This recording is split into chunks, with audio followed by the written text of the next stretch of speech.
ಗುಡ್ಡಗಾಡು ಅನಕ್ಷರಸ್ಥ ಅರಣ್ಯ ಭೂಮಿ ಹಕ್ಕಿನಿಂದ ವಂಚಿತರಾದ ಅರಣ್ಯವಾಸಿಗಳಿಗೆ ಕಾನೂನು ಜ್ಞಾನ ವೃದ್ಧಿಸುವ ಮತ್ತು ಅರಿವು ಮೂಡಿಸುವ ಉದ್ದೇಶದಿಂದ ಅರಣ್ಯ ಭೂಮಿ ಹಕ್ಕು ಹೋರಾಟಗಾರರ ವೇದಿಕೆ ವತಿಯಿಂದ ಜಿಲ್ಲಾದ್ಯಂತ ಅರಣ್ಯವಾಸಿಗಳಿಗೆ ಕಾನೂನು ಜ್ಞಾನದ ಜಾಗೃತಿ ಮೂಡಿಸುವ ವಿನೂತನ ಕಾರ್ಯಕ್ರಮಕ್ಕೆ ಡಿಸೆಂಬರ್ 3ರಂದು ಭಟ್ಕಳದಲ್ಲಿ ಚಾಲನೆಗೊಳ್ಳಲಿದೆ. ಗುಡ್ಡಗಾಡು ಅನಕ್ಷರಸ್ಥ ಅರಣ್ಯ ಭೂಮಿ ಹಕ್ಕಿನಿಂದ ವಂಚಿತರಾದ ಅರಣ್ಯವಾಸಿಗಳಿಗೆ ಕಾನೂನು ಜ್ಞಾನ ವೃದ್ಧಿಸುವ ಮತ್ತು ಅರಿವು ಮೂಡಿಸಲು ಉದ್ದೇಶದಿಂದ ಅರಣ್ಯ ಭೂಮಿ ಹಕ್ಕು ಹೋರಾಟಗಾರರ ವೇದಿಕೆಯು ಜಿಲ್ಲಾದ್ಯಂತ ಅರಣ್ಯವಾಸಿಗಳಿಗೆ ಕಾನೂನು ಜ್ಞಾನದ ಜಾಗೃತಿ ಮೂಡಿಸುವ ವಿನೂತನ ಕಾರ್ಯಕ್ರಮಕ್ಕೆ ಡಿಸೆಂಬರ್ 3 ಭಟ್ಕಳದಲ್ಲಿ ಚಾಲನೆಗೊಳ್ಳಲಿದೆ. ಅರಣ್ಯ ಹಕ್ಕು ಕಾಯ್ದೆ ಹೊಸ ಕಾನೂನು ಅನುಷ್ಠಾನದಲ್ಲಿ ವೈಫಲ್ಯ ಹಾಗೂ ಅರಣ್ಯವಾಸಿಗಳಿಗೆ ಕಾನೂನು ಅಜ್ಞಾನದಿಂದ ಅನುಷ್ಠಾನದಲ್ಲಿ ಸಂಪೂರ್ಣ ವೈಫಲ್ಯವಾಗಿದೆ. ಜಿಲ್ಲೆಯಲ್ಲಿ 83.50% ಅರ್ಜಿ ತಿರಸ್ಕಾರವಾಗಿರುವುದಕ್ಕೆ ಕಾನೂನು ಜ್ಞಾನದ ಕೊರತೆ ಕಾರಣವೆಂದರೆ ತಪ್ಪಾಗಲಾರದು.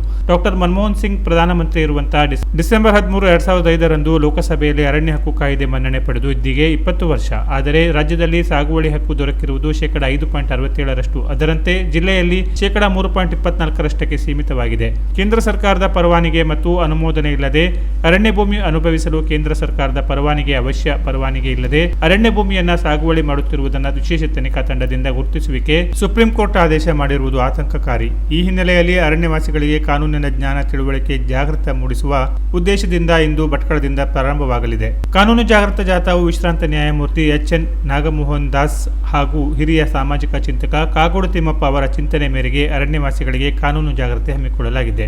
ಸಾಗುವಳಿ ಹಕ್ಕಿಗೆ ದಾಖಲೆಗಳ ಸಂಗ್ರಹ, 3 ತಲೆಮಾರಿನ ದಾಖಲೆಗೆ ಒತ್ತಾಯ, ಅಪೂರ್ಣವಾಗಿರುವ ಗ್ರಾಮ ಅರಣ್ಯ ಹಕ್ಕು ಸಮಿತಿಗಳು ದಾಖಲೆಗಳ ಸಂಗ್ರಹಕ್ಕೆ ಉಪ ಮತ್ತು ಜಿಲ್ಲಾ ಅರಣ್ಯ ಸಮಿತಿಗಳ ನಿರ್ದೇಶನದ ಕೊರತೆ, 2005ರಲ್ಲಿ 3 ತಲೆಮಾರಿನ ವ್ಯಕ್ತಿಯ ಹೇಳಿಕೆ, ಕಾನೂನು ವಿಶ್ಲೇಷಣೆಯಲ್ಲಿ ತರಬೇತಿ ಇಲ್ಲದಿರುವಿಕೆ, ಗ್ರಾಮ ಅರಣ್ಯ ಹಕ್ಕು ಸಮಿತಿಗೆ ಇರುವಂತಹ ಎಲ್ಲ ಸದಸ್ಯರು ಗ್ರಾಮಸ್ಥರಾಗಿರುವುದು, ಉಪ ಮತ್ತು ಜಿಲ್ಲಾ ಅರಣ್ಯ ಹಕ್ಕು ಸಮಿತಿಗಳಿಗೆ ಜನಪ್ರತಿನಿಧಿಗಳ ಕೊರತೆ ಮುಂತಾದ ಕಾನೂನಾತ್ಮಕ ಸಮಸ್ಯೆಗಳಿಂದ ಅರಣ್ಯ ಹಕ್ಕು ಕಾಯ್ದೆ ಪ್ರಗತಿಯಲ್ಲಿ ಕುಂಠಿತವಾಗಿದೆ.